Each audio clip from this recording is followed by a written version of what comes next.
दुर्लक्ष करून केवळ जे नॉन इश्यूज आहेत त्याच्याकडे लक्ष केंद्रित करण्याचा प्रयत्न सुरू आहे। काँग्रेस ही नेहमी सर्वसामान्याचं प्रतीक राहिलेली आहे। सर्वसामान्य माणसाला न्याय देण्याची भूमिका काँग्रेसच्या धोरणामध्ये नेहमी प्रतिबिंबित झालेली आहे आणि काँग्रेसने नेहमी सामान्य माणसानेच काम केलेलं आहे।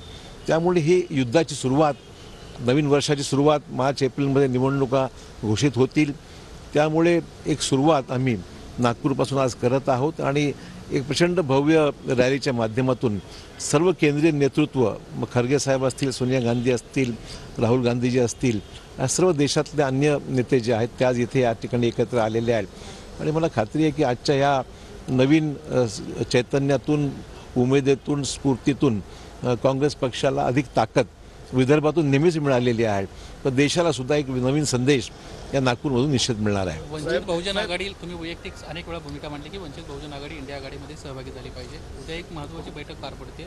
आम्ही दिल्लीमध्ये नाही असं आहे, उद्याची जी बैठक आहे ती फक्त पक्षांतर्गत जी समिती नियुक्त करण्यात आलेली आहे त्यांच्यासोबत आमची बैठक आहे। त्या बैठकीमध्ये सर्वसाधारणप्रमाणे किती जागा काँग्रेसले लढवाव्यात याच्यावर विचारमंथन होईल आणि त्यानंतर मग इतर पक्षांशी आम्ही चर्चा करू।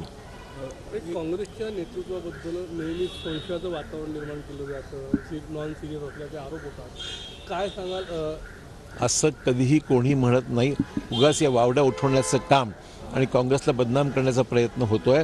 काँग्रेसचं नेतृत्व अतिशय गांभीर्याने या ठिकाणी काम करत आहे, अनेक वर्षापासून काम करत आहेत। राहुल गांधीजींनी पदयात्रेच्या माध्यमातून देश जोडण्याचंच काम केलेलं आहे आणि आतासुद्धा पूर्व ते पश्चिम अशा प्रकारची नवीन पदयात्रा राहुल गांधींनी हाती सुरू करणार आहे।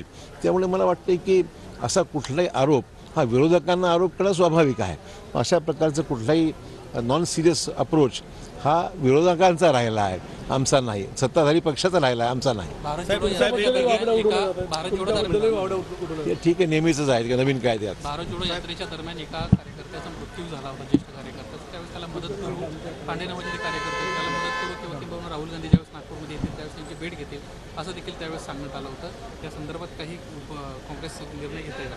नाही, त्यांना ते मदत त्याही वेळेस केलेली आहे, प्रश्न मदतीचा नाही। पांडेजी हे काँग्रेस पक्षाचे ज्येष्ठ नेते होते, आमचे सहकारी राहिलेले आहेत आणि त्याचं निधन ह्या सर्वात दुःखद घटना आहे, तो त्या आता अवधी होऊन गेलेला आहे। मात्र राहुलजींचा कार्यक्रम मला अजून काही पुढचं कळालेलं नाही। साहेब, महाराष्ट्रामध्ये जी काही गुंतवणूक सध्याच्या काळामध्ये केलेली आहे त्या संदर्भाने विरोधक आरोप करत होते की उद्योग जे आहेत ते महाराष्ट्रातून बाहेर चालले, खरी गोष्ट आहे ना। मात्र देवेंद्र फडणवीसांनी आता या 22-23 मध्ये मोठ्या प्रमाणात परदेशी गुंतवणूक करून आणण्याचं सांगितलं, त्याचं अभिनंदन सुद्धा करून। नुसतं कागदोपत्री एखादी गोष्ट, नुसतं सामंजस्य करार हा त्यातला विषय नाही आहे, प्रत्यक्षात अंमलबजावणी किती होते हा विषय महत्त्वाचा आहे आणि त्यात राज्याच्या अविकसित भागामध्ये उद्योग किती येत आहेत हा त्यातला महत्त्वाचा मुद्दा।